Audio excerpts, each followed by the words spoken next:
Di pertemuan sebelumnya, kita sudah membahas tentang Rules of Communication, Network Protocols, Protocol Suite, TCP/IP, dan OC sebagai sebuah model dari jaringan yang akan mempermudah pemahaman bagaimana jaringan itu bekerja. Nah, di pertemuan kali ini akan dibahas network media, data link layer protocols, dan media access control. Saya akan bahas secara singkat karena materi lengkapnya sudah tersedia dalam bentuk modul yang bisa diakses. Jadi di sini lebih kepada garis besarnya saja. Oke, kita kalau membahas tentang network access pasti tidak akan terlepas dengan fungsi dari layer yang menyusun pada model OC ya. Kalau network access itu kan layer pada model TCP/IP, layer paling bawah, maka pada model OC-nya itu akan diwakilkan oleh layer physical dan layer data link. Nah, physical layer sendiri akan membicarakan tentang karakteristik fisik media yang digunakan untuk mengirimkan sinyal atau pesannya. Dan kita nanti akan mengenal 3 bentuk utama dari media, yaitu media berbasiskan tembaga untuk mengalirkan listrik, nanti electrical signal, media tembaga untuk media fiber untuk mengalirkan atau meneruskan sinyal cahaya, pulsa cahaya, itu fiber optik, dan yang disebut dengan wireless tanpa kabel, itu adalah gelombang elektromagnet. Nanti kita akan bicara dengan umumnya signal di frekuensi tertentu, seperti pada umumnya di frekuensi 2,4 atau 5 GHz, dan banyak frekuensi lain yang mungkin bisa digunakan dengan izin, karena selain dari kanal 2,4, 5 giga, dan sebagian di 6 giga harus berizin. Nah, kita akan lihat standar-standar yang ada di physical layer ya. Standar physical layer itu biasanya tidak hanya mencakup physical layernya saja, tetapi juga setengah dari data link layer. Karena data link layer itu nanti dipecah menjadi 2 sublayer, yaitu sublayer logical link control dan media access control. Nah, si media access control yang sebelah bawah itu biasanya terikat sama physical, dan standar atau protokol yang bekerja di layer physical dan media access control, sublayer media access control di sini, itu biasanya dikeluarkan oleh organisasi yang mengeluarkan peralatan-peralatan fisik. Ya. Nah, contohnya apa? Contohnya ini. Saya akan ambil misalnya dari E2NT. Ini dia ngeluarin misalnya standar untuk ADSL, Asynchronous Digital Subscriber Line. Lalu contoh yang lain adalah IEEE yang populer. Ini adalah gabungan dari institusi pendidikan, riset, dan juga ada bagian dari organisasi untuk standarisasi, dan juga ada dari korporat. Perwakilannya gabung jadi satu, meskipun lebih kuat ke arah keilmuan. IEEE ini juga mengeluarkan standar seperti standar Ethernet yang kita pakai, standar Wi-Fi yang kita pakai, Bluetooth, semuanya kita pakai secara umum di sini ya. Nah, bagaimana kalau kayak standar cabling? Ada lagi dari ANSI, EIATIA, ISO untuk standar standarisasi internasional, tapi umumnya orang awam jarang mendengar ya, jarang mendengar karena memang kita lebih sering mendengar standar-standar yang dikeluarkan dari IEEE seperti Ethernet atau Wi-Fi tadi. Tapi bukan berarti ISO tidak berperan. ISO berperan mengeluarkan beberapa standar yang biasanya dipakai di level-level non home user. Jadi bukan user rumahan biasa menggunakan. Baik, bagian praktek nanti diimplementasi Jalkom 1. Nah, saya akan bahas prinsip fundamental layer 1.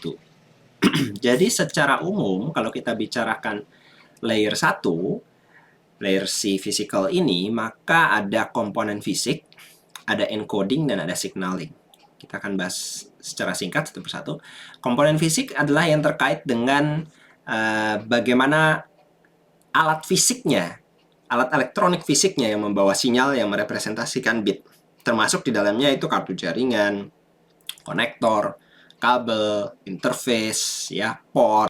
Nah, ini contoh-contohnya gitu ya.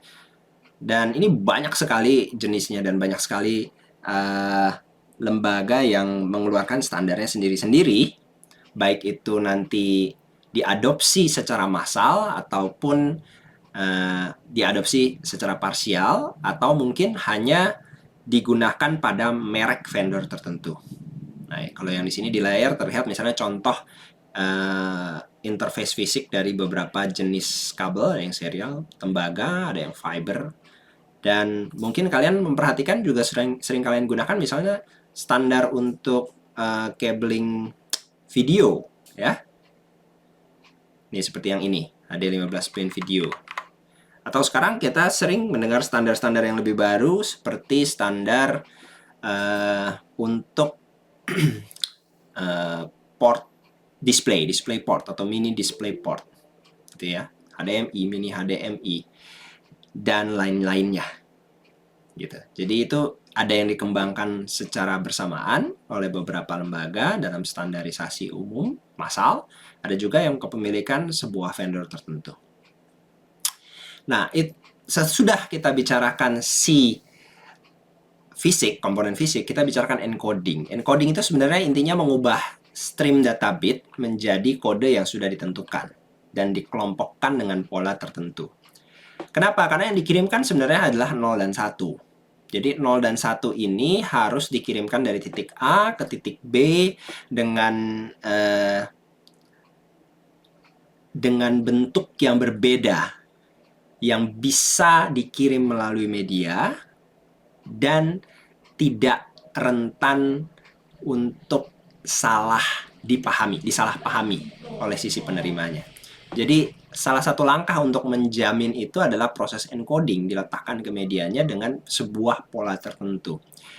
Nanti ada banyak bentuk encoding, ya. Banyak bentuk encoding, diantaranya ada Manchester encoding, non-return to zero, dan yang lain-lainnya. Ini ada contoh dari Manchester encoding, representasi 0 adalah dari transisi tegangan tinggi ke rendah, sedangkan transisi dari tegangan rendah ke tinggi itu mewakili angka 1. Ethernet lama, RFID yang kita pakai, Near Field Communication, ini pakai mekanisme Manchester encoding untuk mewakili 0 dan 1-nya. Ya. Nah, jadi kita mengubah data 0101 itu dengan pola yang bisa dikirimkan ke media. Itu inti dari encoding sebenarnya seperti itu. Lalu proses tambahan juga mungkin diperlukan kalau data rate-nya tinggi supaya menjamin bahwa tadi data yang dikirim itu tidak mudah disalahartikan. Karena data yang dikirim sebagai stream of bit itu kalau kehilangan 1 bit saja gitu, apakah mempengaruhi sebagian kecil atau sebagian besar gitu ya, itu tergantung dari pola encoding yang digunakannya. Dan ini ada contoh lain, misalnya encoding dari 4 byte ke 5 byte. Tidak saya bahas secara spesifik, intinya di sini adalah pemahaman encodingnya. Nah, sesudah disesuaikan, ini encodingnya kita sudah menentukan metodenya, misalnya metode si Manchester tadi. Maka gimana saya memasukkannya ke dalam media supaya bisa dilewatkan ke media. Jadi pola signal ini gimana bisa saya masukkan ke media. Karena media itu sendiri itu tidak kosong. Kenapa tidak kosong? Anggaplah kalau kita mau mengirimkan sebuah pesan dari titik A ke titik B, maka kita tidak membicarakan bahwa antara titik A dan titik B itu kosong sama sekali. Melainkan harus ada media di antara A dan B, dan pada media itu juga tidak bisa dianggap seperti sebuah tabung selang kosong, di mana kita bisa mengirimkan pesannya seperti air yang dialirkan begitu ya, dari titik A ke titik B. Melainkan di media tersebut, atau kita samakan dengan selang tadi, maka di selang tadi itu sudah ada signal carrier signal. Jadi signalnya sudah ada. Kalau dia kabel tembaga, sudah ada pola signal listrik yang menandakan bahwa media itu siap menerima transmisi. Jadi tidak benar-benar kosong di mana seperti selang kosong air dikirimkan begitu, melainkan sudah ada signal carrier. Nah, teknik untuk meletakkan signal data kita kan dihasilkan dari proses encoding tadi. Proses encoding tadi mau menghasilkan sebuah signal data, dan signal data ini mau kita kirim melalui media. Bagaimana caranya? Ini yang disebut dengan metode signalingnya. Jadi metode signalingnya bisa dikirim dengan dua pendekatan dasar, asinkronus dan sinkronus. Asinkronus itu berarti dikirim dengan tidak mementingkan pembagian waktu. Tidak di set pembagian waktunya atau mengabaikan pembagian waktu. Waktu jeda antar karakter data atau blok data bisa berbeda-beda. Nanti dia akan pakai kode penanda. Ini penanda awal, ini penanda akhir. Analogi terdekat seperti kita anggap medianya adalah rel kereta api, lalu datanya adalah gerbong penumpang. Datanya adalah gerbong penumpang ya. Maka nanti selain gerbong penumpang ada gerbong-gerbong yang lain untuk melengkapi, dan di depannya ada lokomotif. Nah, lokomotif ini sebagai penanda bahwa ini adalah awal dari komponen data. Hingga nanti sampai ke lokomotif penutup. Nah, model yang seperti itu dengan jeda antar lokomotif yang jelas, ini yang di sini disebut dengan arbitrary gap length, itu adalah biasanya karakteristik dari signal asinkron. Kalau signal sinkron gimana? Signal sinkron itu nanti dikirim diasosiasikan dengan clock signal, ada time slotnya. Ini kita kodekan tick gitu ya, atau hertz gitu. Misalnya dalam 1 detik ada 50 hertz, 50 kali bolak-balik, maka ada 50 time slot. Dan data saya itu diletakkan harus bersesuaian dengan slot tersebut. Kurang lebih gambaran umumnya seperti itu. Nah, jadi kita gabungkan bagaimana signaling ini supaya berhasil antara signal data sama signal carrier. Digabungkannya bagaimana? Itu yang disebut dengan teknik modulasi. Jadi teknik modulasi ini adalah bagaimana kita dalam tanda kutip menggabungkan, mengawinkan antara dua sinyal tadi. Mungkin dulu waktu sekolah sempat mempelajari ada itu FM, frequency modulation, amplitude modulation. Itu intinya sebenarnya terkait dengan mekanisme pengiriman sinyal data supaya dikawinkan dengan sinyal carrier melalui sebuah media. Ini contohnya kalau frequency modulation gitu ya. Ini adalah modulating wave-nya, ini adalah datanya misalnya. Ini adalah carrier signalnya. Ya, carrier signalnya selalu teratur. Maka bagaimana ini dikawinkan? Kalau pendekatan FM, maka frekuensinya yang dimodulasi. Amplitudonya tetap sama, tinggi rendahnya, tapi frekuensi yang dimodulasi. Merapat, merenggang, merapat, merapat, merenggang, merapat, merapat, dan seterusnya. Sehingga didapatkan nanti perwakilan angka 01, 01, dan seterusnya. Gitu ya. Jadi ini datanya, Kalau yang ini adalah, ini adalah videonya untuk amplitude modulation. Nah, ini jadi yang dibedakan adalah frekuensinya sama selalu, tapi tinggi rendah kekuatan sinyalnya yang dimainkan. Ya, jadi seperti ini nih. Amplitude modulation. Dan banyak lagi teknik modulasi lain. Nah, saya tidak mau membahas tentang modulasi secara spesifik, tapi di sini saya hanya memberikan gambaran umum bahwa kalian harus tahu tuh, kalau kita ngomong jaringan komputer, di sisi fisikalnya nanti kita akan bicarakan tentang modulasi, kita akan bicarakan tentang port-port fisik, signaling, encoding. Seperti itu. Nah, juga pada layer 1 ada beberapa istilah yang mungkin sering kalian dengar, ada bandwidth, throughput, goodput, dan latency. Saya bahas secara singkat saja. Kalau kita bicara bandwidth itu analoginya lebar jalannya. Besar. Bandwidth itu dipengaruhi banyak faktornya. Jadi kalau medianya memang karakteristik fisiknya bisa dianggap jalan yang lebar, itu ya bandwidthnya besar. Nah, tapi jalan yang lebar juga kalau teknik signalingnya, anggaplah sebuah jalan itu adalah medianya, maka jalannya boleh saja lebar. Tapi kalau cara mengatur lalu lintas yang lewat di atas jalan itu, kita anggap misalnya mobil-mobil yang lewat di atas jalan itu tidak bagus, berarti tidak dapat dimanfaatkan dengan optimal juga. Gitu. Jadi nanti bandwidth juga dipengaruhi karakteristik fisik dan teknik signalingnya. Nah, unit dari bandwidth selalu dalam bit per second dan kelipatannya. Bit, kilobit, megabit, gigabit, terabit. Ya. Dan setelah bandwidth, kita akan membahas throughput. Nah, kalau bandwidth-nya katakanlah 100 megabit per second, throughput itu biasanya tidak mencapai angka itu. Kenapa?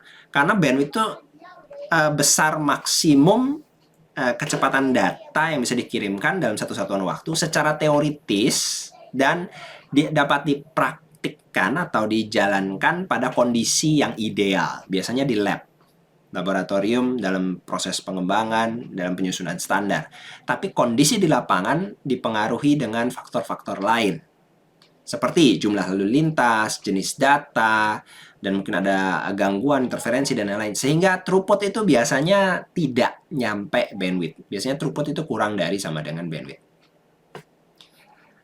Nah, throughput itu sendiri kan terisi data-data berupa berupa signal data yang hasilnya adalah hasil encode tadi.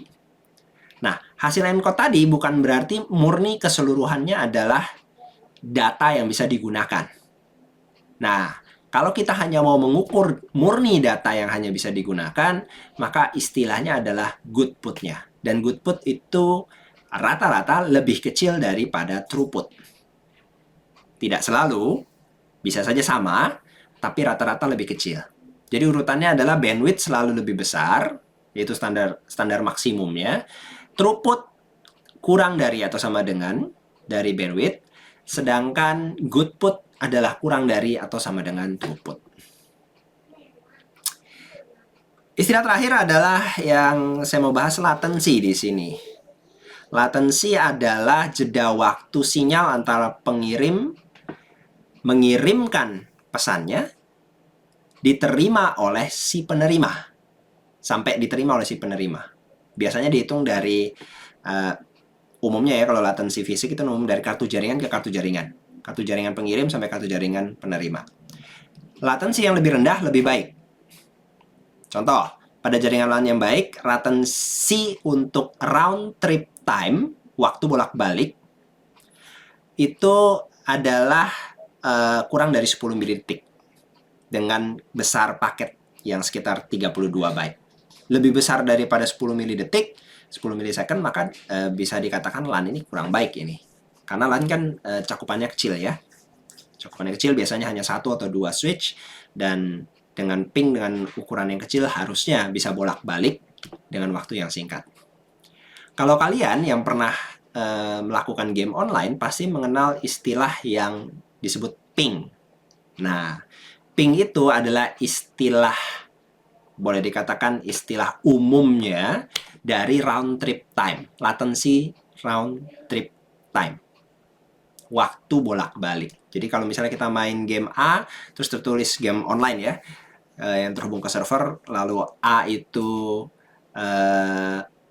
dari PC kita ke server A, itu ditulis pingnya adalah 100, biasanya dalam milisecond. Artinya dari perangkat kita sampai ke server balik lagi ke kita itu adalah 100 milidetik. Kalau beberapa jenis game tertentu mensyaratkan angka latensi yang tidak boleh terlalu besar. Biasanya kalau game first person shooter dan yang lainnya. Karena kalau tidak, artinya nggak sinkron, terlalu jauh sama apa yang sedang terjadi di server. Oke, latensi sendiri dipengaruhi oleh bandwidth, lalu tingkat penggunaan, dan jumlah perangkat intermediate. Tidak selalu bandwidth besar memiliki latensi kecil. Tidak selalu bandwidth kecil memiliki latensi besar. Ini adalah dua metrik yang harus diukur terpisah. Jadi bisa saja bandwidth-nya besar, tapi latensinya besar juga, dan itu jaringannya masih kurang baik. Kalau cuma dipakai buat download, puas. Tapi kalau mau dipakai buat video conference, mau dipakai buat aplikasi penggunaan yang sensitif terhadap waktu tidak cocok. Sebaliknya, bisa saja kita menggunakan katakanlah jalur dari ISP yang kecil bandwidth-nya, tapi punya latensi yang juga kecil. Bisa saja terjadi. Itu sekali lagi itu adalah dua metrik yang berbeda yang harus diukur berbeda. Yang kita mau sih selalu bandwidth besar dan latensi kecil. Oke ya. Nah, ini ada aktivitas, nanti kalian bisa coba. Oke, sebelum berikutnya kita bahas secara umum network media. Network media tadi saya sudah sebut ada dua kategori besar, wired dan wireless. Kalau wired itu ada kabelnya, dibagi lagi menjadi dua kriteria, kabel tembaga untuk listrik dan kabel fiber untuk cahaya. Di wirelessnya, nirkabelnya, yang umum dipakai adalah radio frequency, gelombang radio. Tapi bisa juga menggunakan cahaya yang tidak diarahkan. Contohnya adalah remote. Kita pakai remote TV, remote AC, itu sebenarnya ngirim data kok. Ngirim data ke receivernya. Tapi tidak diarahkan. Cahayanya bebas saja menyebar. Gitu. Nah, yang umum di jaringan komputer adalah yang kabel copper, tembaga, untuk listrik, fiber, dan radio frekuensi. Setiap media pasti memiliki karakteristik atenuasi. Apa itu atenuasi? Atenuasi itu adalah kondisi normal, artinya pasti terjadi, di mana semakin jauh signal dikirim, semakin besar pelemahan signal terjadi. Sebelum itu sampai ke tujuan. Atenuasi signal terjadi pada semua jenis media. Semua pasti mengalami, termasuk fiber optik. Tetapi efek keparahannya berbeda-beda. Sebagai contoh, kalau kita bicara wireless, Wi-Fi gitu ya, atenuasi signalnya akan baik sekali kalau ada di lapangan terbuka. Atenuasi signalnya disebut baik di sini maksudnya adalah rendah ya. Atenuasinya rendah itu disebut baik. Kalau di lapangan terbuka, gangguannya tidak ada, maka atenuasinya efektif baik. Rendah atenuasinya. Rendah itu baik. Jadi, di sini kalau katakanlah kita pakai sinyal Wi-Fi di daerah yang agak tertutup, katakanlah di perumahan atau di perkantoran, kita akan perhatikan bahwa semakin banyak dindingnya akan semakin buruk sinyalnya. Atenuasinya semakin buruk. Kenapa? Karena halangan-halangannya semakin banyak. Nah, itu paling mudah terlihat atenuasi signal itu di signal untuk wireless. Tapi sebenarnya terjadi juga di kabel tembaga, terjadi juga di kabel fiber. Cuman kabel fiber dan tembaga biasanya jaraknya lebih jauh. Gitu. Oke, efek dari atenuasi apa? Ya, sinyalnya nanti menjadi kurang jelas saat diterima oleh receiver, mengakibatkan nanti dia bisa salah paham, yang tadinya dikirain harusnya datanya 1 jadi 0 gitu. Oke, kita lihat sekarang media yang paling umum adalah media tembaga. Kenapa tembaga dipakai? Karena murah, relatif murah maksudnya, memiliki nilai resistensi yang kecil, tapi tembaga punya kelemahan, yaitu rentan dengan interferensi signal lain. Dan karena yang dikirimkan adalah listrik, maka semua kerentanan listrik juga menjadi karakteristik dari media copper, media tembaga. Apa itu? Baik, kita akan lihat. Media tembaga itu paling rentan dengan interferensi kelistrikan dan magnet. Ya, kalau interferensi kita nanti akan mengenal electromagnet interference. Ada juga radio frequency interference. Kalau kita bicara secara fisikanya nanti kan ada kaitannya antara gelombang dan partikel, partikel dan gelombang dan seterusnya. Tapi kita tidak akan bahas fisika di sini. Intinya adalah kabel tembaga itu rentan interferensi. Saya akan contohkan interferensi yang paling umum adalah interferensi misalnya dari motor listrik. Jadi motor listrik itu menghasilkan interferensi terhadap sinyal data yang lewat. Katakanlah kamu nyalain bor, boardnya di satu daya listrik yang sama yang menyalakan ke switch, gitu ya. Sehingga switch itu mendapatkan resonance dari tegangan listriknya, tegangan listrik yang dari motor listrik bor itu tadi. Dan itu kalau tidak memiliki filter yang baik pada sistem catu daya si switchnya, itu dapat mempengaruhi kualitas dia mengirimkan sinyalnya nanti. Tidak harus di jala-jala listrik yang sama, bahkan kabel data yang lewat berdekatan dengan lampu TL dan motor listrik juga bisa terpengaruh. Nah, kalau gitu saya taruh jauh-jauh, Pak. Iya, itulah lebih bagus kalian meletakkan kabel data, kabel UTP misalnya itu berjauhan dengan kabel listrik. Instalasinya harus dipisah. Karena kabel listrik menginterferensi kabel datanya. Nah, ini juga terikat pada contoh yang kedua, crosstalk. Crosstalk itu adalah gangguan yang disebabkan oleh medan magnet dari kabel satu mempengaruhi kabel yang lain. Kabel yang satu itu yang mana? Kabel yang satu itu bisa kabel listrik, bisa juga kabel data yang lain gitu. Kalau saat dulu public switch telepon network, teleponnya Telkom dulu yang masih pakai kabel tembaga, sekarang di kota-kota besar semua sudah fiber ya, sudah diganti fiber. Kalau dulu masih pakai kabel tembaga dan kabel tembaganya berdekatan, gitu ya, sangat mepet sekali dan kebetulan mungkin insulasinya kurang bagus, maka medan magnet dari satu kabel mempengaruhi kabel yang lain, mengakibatkan sayup-sayup di belakang latar kita bisa dengar pembicaraan orang lain. Kenapa? Itu dari kefisikaannya ada hubungan antara medan magnet dan listrik. Listrik, tembaga, magnet. Listrik dapat menghasilkan magnet, magnet menghasilkan listrik. Pembangkit listrik kita toh isinya kan memang magnet besar yang diputar di kumparan tembaga. Jadi ada kaitan keduanya. Nah, itu terkait dengan interferensi. Ini efek interferensi contohnya. Dari digital signal yang jelas 1010-nya karena terganggu dengan interference signal, maka pembacaannya salah.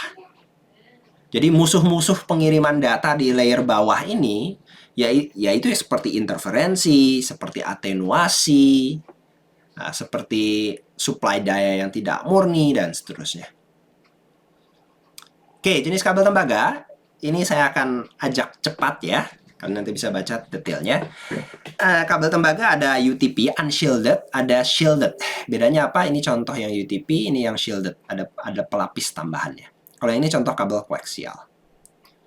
Kenapa dipilihin twisted ya? Kenapa ada pilinannya? Itu berpengaruh dengan efek fisika tadi, yaitu kaitannya untuk mengurangi interferensi. Nah, kalau kalian mau memperdalami lebih lanjut, ada keilmuan fisikanya yang bisa kalian cari. Bahwa hubungan pilinan itu nanti dengan tegangan, dengan kuat arus, dan seterusnya menghasilkan medan magnet yang seperti apa, dan di counter seperti apa. Dilawannya dengan cara apa. Oke, jadi saya tidak bahas lagi. Ini saya percepat karena kalian bisa baca di modulnya. Twisted per kategori mungkin saya belum tahu ada update terakhir atau tidak, tapi data saya terakhir masih sampai CAT 82. Yang kalian pakai di kantor yang umumnya adalah CAT 5, 5E, dan mungkin kalau kantornya mau modal sedikit itu pakai CAT 6. Itu biasanya kalau yang networknya sudah gigabit. Oke, ini contoh cablingnya, pakai cabling Head RJ45. Ini contoh koneksi yang buruk. Ini crimpingnya nggak benar ya. Kalau ini yang crimpingnya bagus. Itu, ini adalah hubungannya. Dan ini contoh kabel tembaga dalam bentuk kabel koaksial.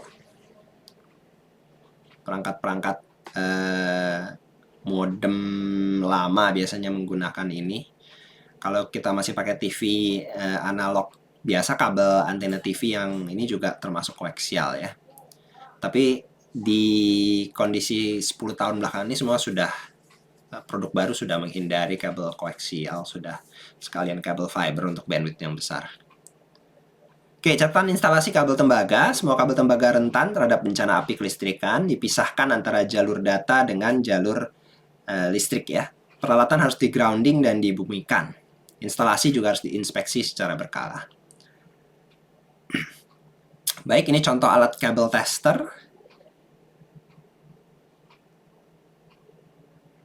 Dan kita masuk ke media fiber optik. Media fiber optik punya punya bandwidth terbesar. Kenapa? Karena yang dikirimkan cahaya, dan cahaya, kalau cahaya kita anggap sebagai objek, maka itu adalah objek yang satu-satunya objek yang bisa bergerak tercepat di alam semesta, yaitu sekitar dibulatkan 300.000 km per detik. Gitu. Jadi kalau kita kirimkannya cahaya, ya nyampainya cepat. Nah, inti dari fiber optik itu sebenarnya ada serat kaca yang nanti dilindungi dengan sorry, ini bahasnya dari luar dulu ya. Jaket luarnya karet plastik luar, pelindung luar. Lalu bisa kadang-kadang diberikan bahan penguat. Bahan penguat ini bisa saja logam atau non logam, bisa saja berupa serat. Lalu ditambahkan lagi sebuah buffer, ya. Buffer, lalu kemudian ditambahkan lagi buffer ini untuk menahan benturan.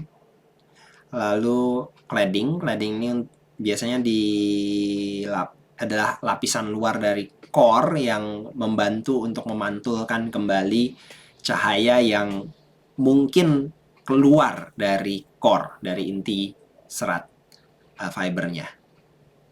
Lalu core-nya sendiri itu adalah serat kaca yang ditarik dari, ya prosesnya kalian bisa cari di YouTube ya, ada pabrikan yang membuat kabel fiber dari kaca yang diberikan gas, dipanaskan, dipilin, dan terus kemudian ditarik gitu ya. Nah, efek yang dihasilkan adalah nanti si core ini memiliki indeks bias tertentu, sehingga cahaya yang masuk di ujung satu akan keluar di ujung yang lain. Dan tidak keluar dari inti core-nya.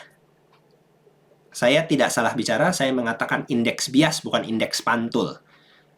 Nah, jadi kalian kalau mau mendalami nanti mempelajarinya dalam konteks pembiasan, bukan pemantulan. Pembiasan cahaya. Itu terlalu fisika untuk orang pada umumnya, tapi kalau tertarik kalian bisa cari informasinya. Baik, di sini fiber biasanya hadir dalam bentuk yang single mode. Single mode itu core sangat kecil pakai laser, cocok untuk jarak jauh, bandwidth besar. Kabel fiber bawah laut itu pasti pakai laser.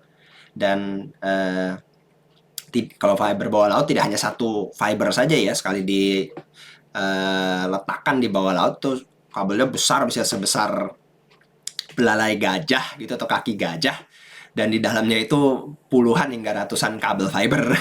Jadi akan rugi sekali kalau hanya meletakkan satu. Jadi diletakannya sangat banyak. Dan sekalian sama kabel tembaga untuk ngalirin listrik, pada beberapa titik berapa puluh kilometer harus ada repeater yang menguatkan sinyal, karena tetap terjadi atenuasi. Nah, kalau tidak pakai single mode, ada multimode. Multimode ini core-nya lebih besar, sumber cahayanya adalah LED, lebih murah jadinya ya peralatannya dibandingkan yang pakai laser. Bandwidth-nya saya rasa yang baru sudah lebih tinggi, tidak hanya 10 gigabit, bisa sampai angka yang lebih besar, dan jaraknya lebih tinggi daripada UTP atau STP. UTP STP kan biasa kita berkisar di jarak 100 meter, tapi juga tidak sejauh single mode. Jadi hitungannya paling ya sampai di sini sampai 550 meter, tapi mungkin ada beberapa versi yang baru yang bisa mendekati di angka 1 atau 2 km. Oke, ini contoh konektornya. ST konektor, SC konektor, duplex multimode, dan LC konektor tunggal. Tolong diperhatikan bahwa fiber itu mengirim itu hanya satu inti satu, hanya bisa mengirimkan dalam satu arah.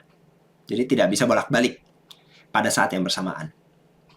Nah, bagaimana kalau kayak kita langganan dengan IndiHome, langganan dengan First Media, dan yang lain yang fibernya masuk ke kantor, ke rumah, kan cuma satu gitu. Jadi itu modelnya nanti half duplex, bolak-balik. Karena saking cepatnya bisa di flip, dibolak-balik dengan cepat.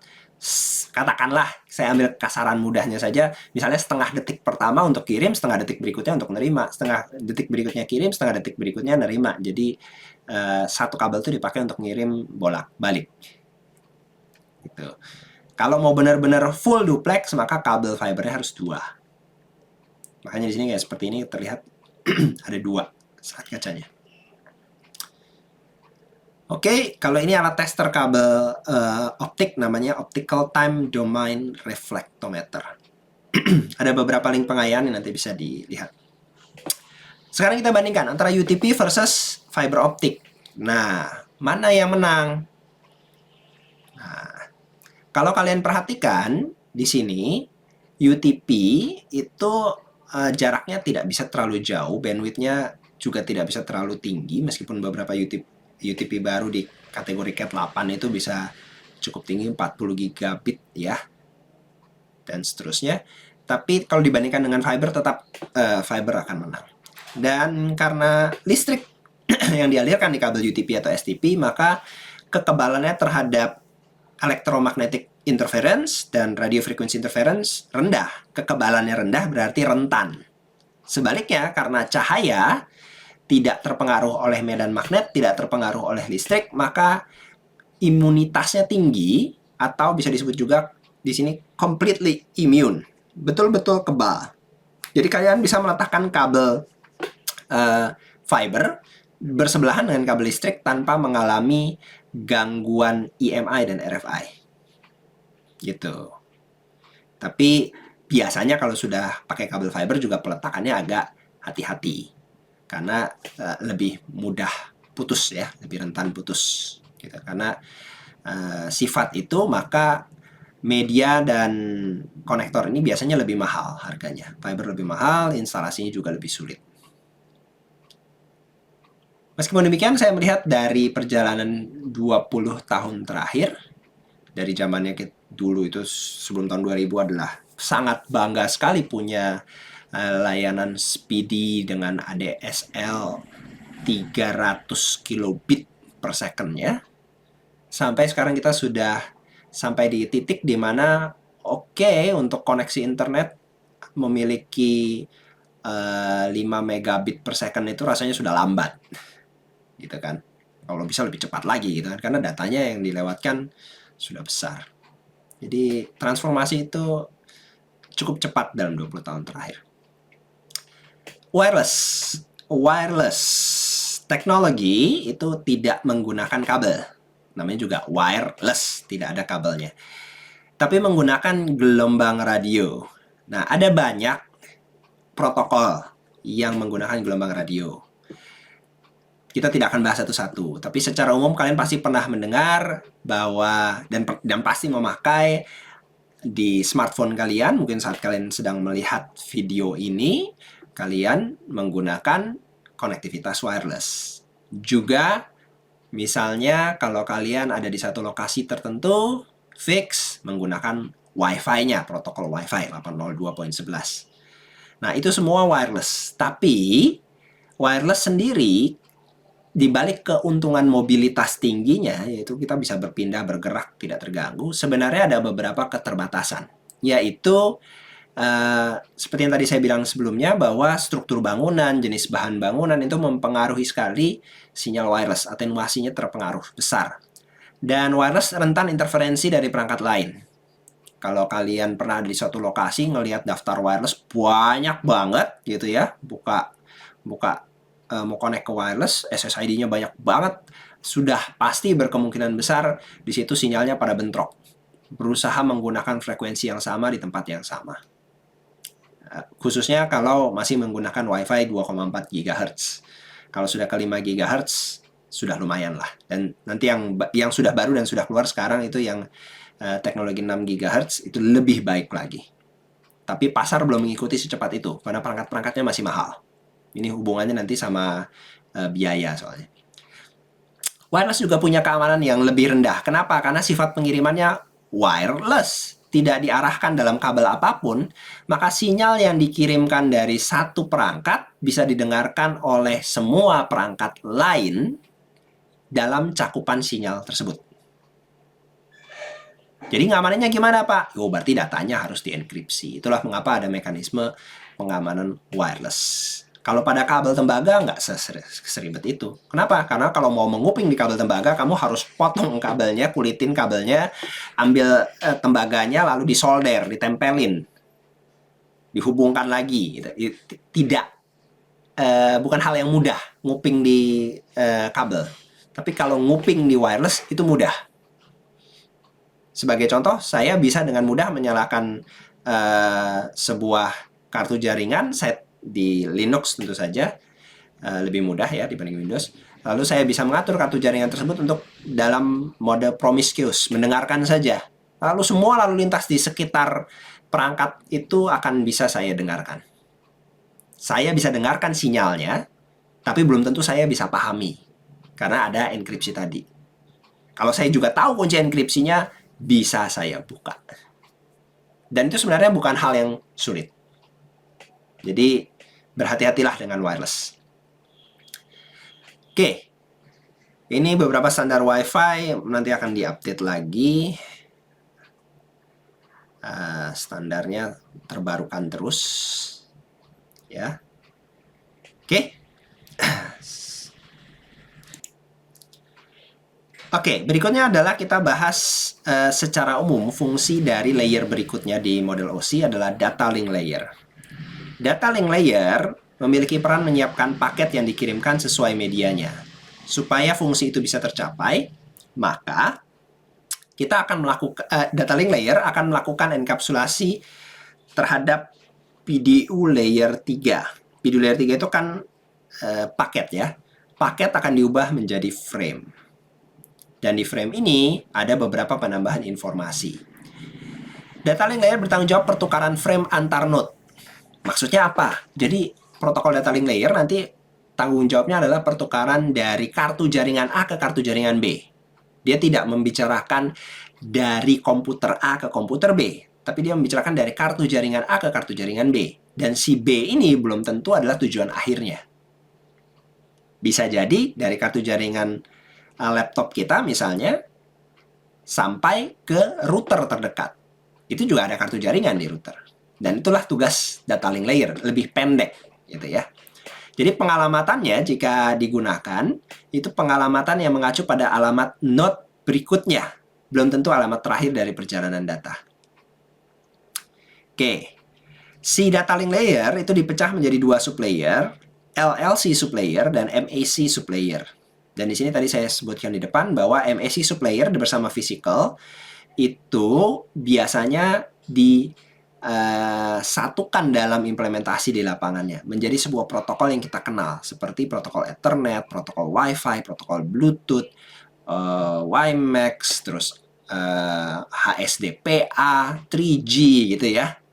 Itu semua mainnya di sini. Nah, kita lihat dulu fungsinya. Si LLC itu apa sih? Sublayer yang atas. Dia mendefinisikan bagaimana bentuk frame dasar.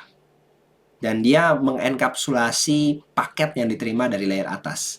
Paket dari layer atas itu layer network. Kalau pakai protokol IP versi 4, maka paket IP versi 4. Kalau protokol IP versi 6, maka paket IP versi 6. Jadi di sini kita sudah bisa lihat bahwa sebenarnya sebuah jaringan tuh bekerjanya cukup kompleks karena protokol yang bekerja itu banyak. Dan diharapkan protokol satu sama protokol yang lain itu bisa kerjasama dengan baik. Nah, itulah sebabnya kalau jaringan itu bermasalah, trouble itu, cara troubleshooting yang paling baik itu adalah pertama kita harus mengetahui dulu ini masalahnya di mana. Di layer yang atas atau layer yang bawah. Karena kalau kita tidak mengetahui masalahnya di layer yang mana, kita nebak-nebak doang, akan susah troubleshootingnya. Oke, nah ini kembali ke sini, logical link control itu fungsinya menerima paket, nanti kemudian paketnya akan di-framing, disiapkan untuk menjadi sebuah frame. Sedangkan media access control ini yang kerjanya lebih berat. Media access control nanti akan membicarakan bagaimana pengalamatan. Kalau medianya nanti berbagi pengalamatan. Dan karena tiap media punya karakteristik physical signaling yang berbeda, tergantung dari physical layernya, maka frame yang dibentuk MAC akan beda-beda. Jadi gini, paket yang dihasilkan oleh browser, oleh komputer kamu saat terhubung dengan Wi-Fi ataupun terhubung dengan kabel, itu akan sama. Paketnya. Tapi frame-nya akan berbeda. Frame yang kalau dikirim melalui Wi-Fi akan berbeda dengan frame kalau dikirim dengan kabel UTP. Akan beda lagi kalau frame tersebut nanti dikirim melalui USB yang terhubung ke smartphone kamu, yang kemudian dari smartphone kamu buka akses ke ISP melalui protokol katakanlah 4G. Maka frame-nya frame 4G nanti. Tapi paketnya akan sama. Jadi paket di layer 3-nya sama, tapi begitu turun ke bawah, menyesuaikan ke media. Nah, struktur frame secara umum itu memiliki pembuka, header, memiliki kargo, payload, dan memiliki trailer, penutup. Makanya tadi saya bilang, bahasa mudahnya kayak kereta api. Ada gerbong pembuka, ada lokomotif pembuka, ada gerbong-gerbongnya, kemudian ada lokomotif penutup. Nah, di bagian header ini ada frame start, penanda pembuka frame, pengalamatan, type, control. Kemudian ini kargonya adalah sebuah paket. Dan di paling akhir ada deteksi error dan penanda frame tutup. Ini struktur frame umum. Rata sebagian besar protokol mengikuti struktur frame ini. Oke, kita akan lihat. Ini contohnya. Jadi data yang mau dikirimkan itu akan dienkapsulasi oleh frame pembuka, pengalamatan, tipe, dan seterusnya. Nah, ini saya akan tunjukkan. Nah, ini contoh protokol-protokol pada layer 2. Ada logical link control yang tadi, dan di bawahnya MAC dengan physical jadi satu, itu ada Ethernet, token bus, token ring, wireless, WLAN ya, yang kita kenal dengan Wi-Fi, Bluetooth, WiMAX, ADSL, ISDN, frame relay, ini protokol lama, FDDI, dan kalau mau saya tambahkan misalnya ya 3G, 4G, FDO, dan seterusnya, itu masuk semua di protokol layer 2. Kita lihat sekarang media access control-nya secara spesifik. Berarti media yang berbeda menghasilkan frame yang berbeda. Kenapa diperlukan seperti itu? Karena media yang berbeda itu memerlukan pendekatan yang berbeda. Nah, pendekatan yang berbeda ini dihasilkan oleh hubungan antar node yang berbeda. Itu nanti kita sebut sebagai topologi. Bagaimana hubungan antar node di dalam jaringan tersebut dari sudut pandang data link layer. Dan media tersebut apakah dipakai bareng-bareng, contoh jalan raya dipakai semua orang, atau media tersebut dipakai hanya oleh node tertentu. Katakanlah jalan pribadi yang hanya boleh dipakai oleh orang tertentu. Jadi nanti sebuah media access control bekerja dipengaruhi oleh topologinya dan dipengaruhi oleh mekanisme apakah medianya berbagi. Shared atau non-shared. Mari kita lihat topologi secara umum. Topologi secara umum bisa ditampilkan dari sudut pandang physical topologi, topologi fisik, atau topologi logis, logical topologi. Lihat teori nanti kalian bisa baca. Ini contoh dari topologi fisik. Ya, ada gambar denah ruangannya yang jelas. Ini contoh topologi logik sederhana. Cuma menggambarkan hubungan. Ini kantor pusat, ini New York, ini Tokyo, ini London. Ada garisnya. Oh, berarti kantor pusat ada hubungan langsung ke London, Tokyo, dan New York. Tapi antara New York dan Tokyo tidak ada hubungan secara langsung, nggak ada kabelnya. Jadi di sini bisa kelihatan hubungannya. Itu yang sederhana. Mau dibuat lebih kompleks? Boleh. Ini yang setengah. Masih logik, tapi lebih detail sedikit. Ada alamat IP-nya. Atau mau dibuat lebih detail lagi? Oh, nomor portnya. Port mana ke port mana. Dan lebih detail lagi. Portnya, alamat IP-nya, dan pengelompokannya. Ini semua masih topologi logik. Nah, dari gambar topologi ini, kita bisa melihat hubungan antar perangkatnya satu sama lain. Dan ini mempengaruhi cara kerja protokol di MAC-nya nanti, di media access control-nya. Topologi yang umum pada wide area network, termasuk internet ya, adalah point-to-point dari titik A ke titik B, hub and spoke, dan full mesh. Kalau full mesh itu setiap node terhubung langsung dengan node lain, ada jalannya. Point-to-point itu yang paling mudah, cuma 2, dari A ke B. A ngirim, B terima, B ngirim, A terima. Dua node ini tidak berbagi media, jadi otomatis point to point juga termasuk nanti kategorinya non-shared media. Kalau pakainya point to point, maka tidak perlu pengalamatan khusus. Kenapa? Kalau A ngirim ya pasti nyampainya di B, B ngirim ya pasti nyampainya di A. Itu point to point. Point to point-nya bisa hadir dalam bentuk fisik, benar-benar point to point, satu titik ke titik lain secara fisik, atau bisa saja sekarang disimulasikan secara software.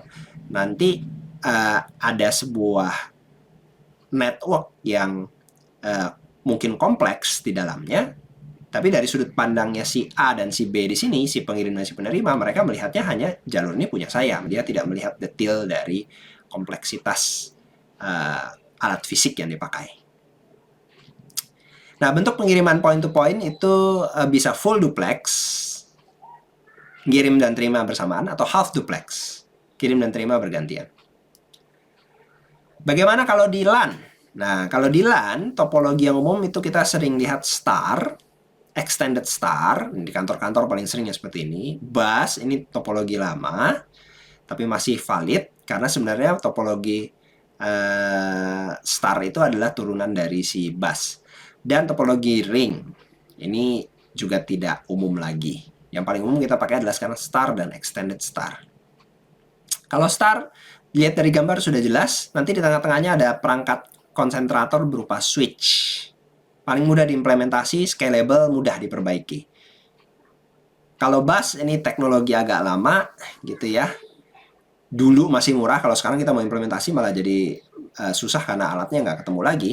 Tapi cara kerjanya sederhana dari sudut pandang cara kerja. Dia tidak perlu ada switch di tengah-tengahnya. Kita cuma perlu pakai kabel koaksial aja di sini. Masalahnya beli kartu jaringan kabel koaksial sekarang udah bisa dikatakan hampir tidak ada. Sekarang ada topologi extended star. Ini sebenarnya star dihubungkan dengan star yang lain, bisa memanjang, merantai. Dan untuk fiber yang lama dipakai topologi ring. Terbatas pemakaiannya. Saat ini LAN lebih banyak menggunakan ini model dari star atau extended star. Nah, itu dari topologi. Kalau kita mau lihat dari shared media, maka kita akan melihat apakah media itu berbagi atau tidak. Nah, contoh di sini, kalau ini pada topologi bus model lama, ini ada satu kabel yang dipakai bersama, berarti shared media. Kalau shared media berarti harus ada penentuan aturannya. Aturannya bagaimana maksudnya? Apakah media ini dipakai sesuka hati atau media ini dipakai dengan pengaturan siapa yang boleh ngirim, siapa yang lagi boleh ngirim gitu. Nah, makanya nanti ada istilah media access control pada shared media. Bisa tanpa kontrol sama sekali, bisa dengan bentuk kontrol. Kontrolnya sendiri ada yang tinggi dan ada yang rendah. Kalau tanpa kontrol, kebetulan misalnya di gambar di sini kita lihat komputer kiri lagi mau ngirim, kanan lagi mau ngirim, bawah lagi mau ngirim, bisa tabrakan di sini. Kalau dengan kontrol tinggi, maka dikasih urutan. Giliran kamu, detik pertama, detik kedua giliran yang satunya lagi, detik ketiga giliran perangkat yang berikutnya lagi. Gitu. Jadi nggak tabrakan. Kalau kontrol rendah, disuruh ngecek dulu.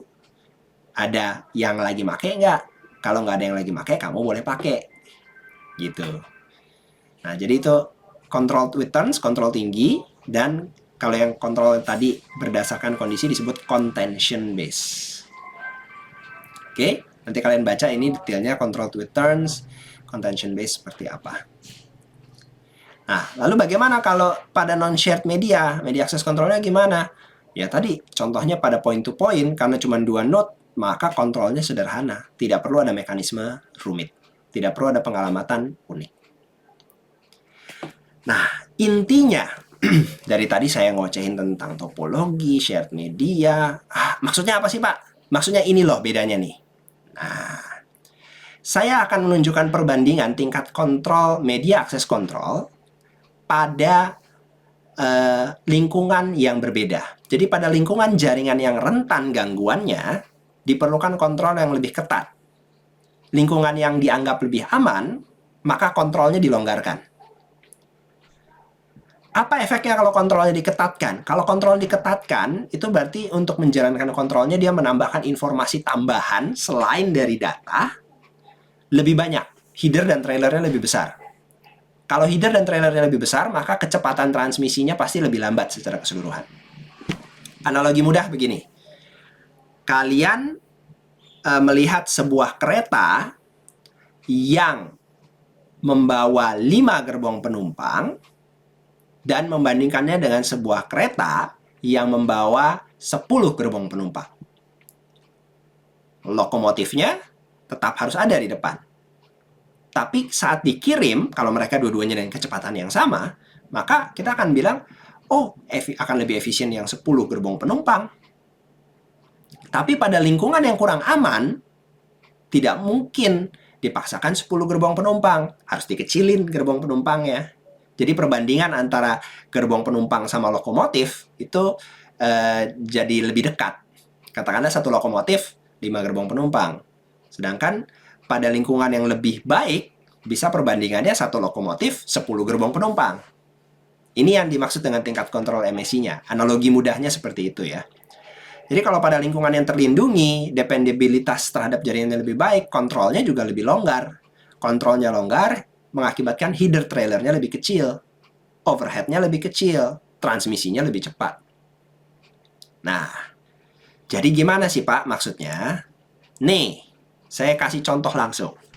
Saya akan bandingkan 3 protokol. Protokol point-to-point yang mewakili jaringan topologi point-to-point yang medianya non-share, tidak berbagi. Pada point-to-point, header bagian depannya itu sederhana.